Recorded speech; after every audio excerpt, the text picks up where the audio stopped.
Seojun groaned. What magic cards did you draw this time?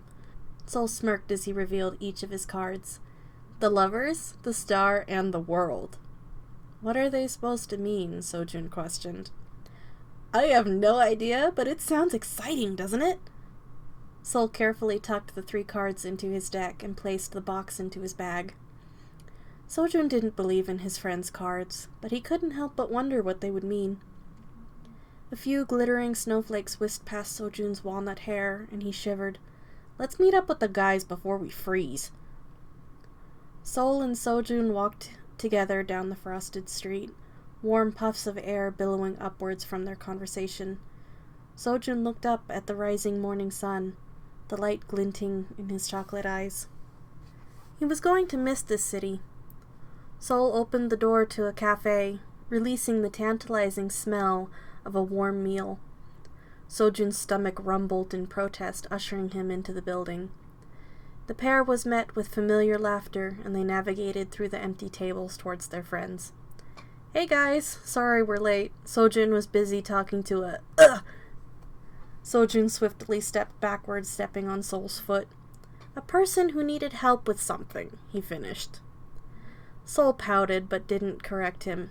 They took their seats at the table, sitting amongst their friends. Minso glanced up at the clock, his auburn hair flicking with the quick movement. We had better enjoy this. We need to leave in 15 minutes if we don't want to be late.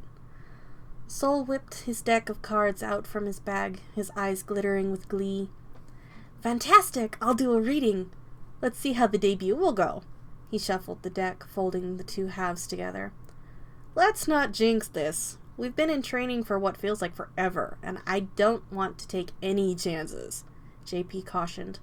I agree with JP. We can do a reading on something less vital to our livelihoods, Minso urged, fidgeting with his napkin. Sol, do a reading on me.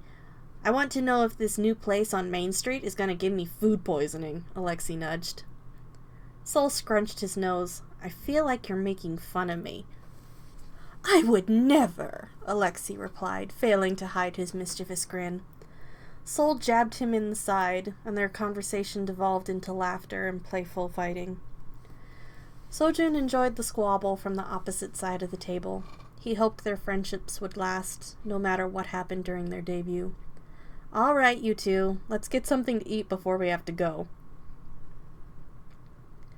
Silvia walked down the unfamiliar hallways of the building, peeking around corners to try and find her new office.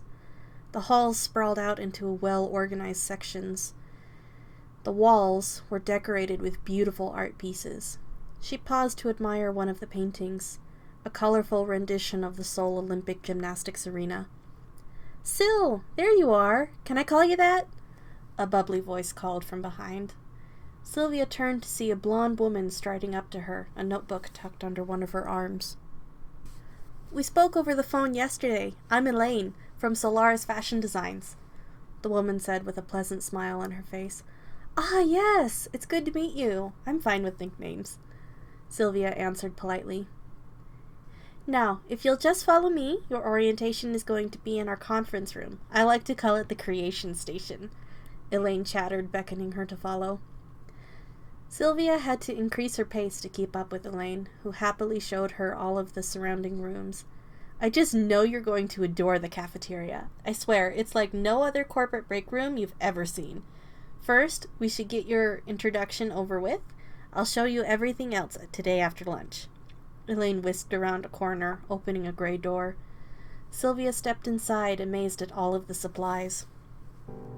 Colorful fabrics hung from massive spools, and a large corkboard was decorated with multiple design sketches. 5 mannequins stood, positioned against the back wall, blank and ever so inviting. Where do we start? Silvia buzzed with excitement. This was definitely her dream job.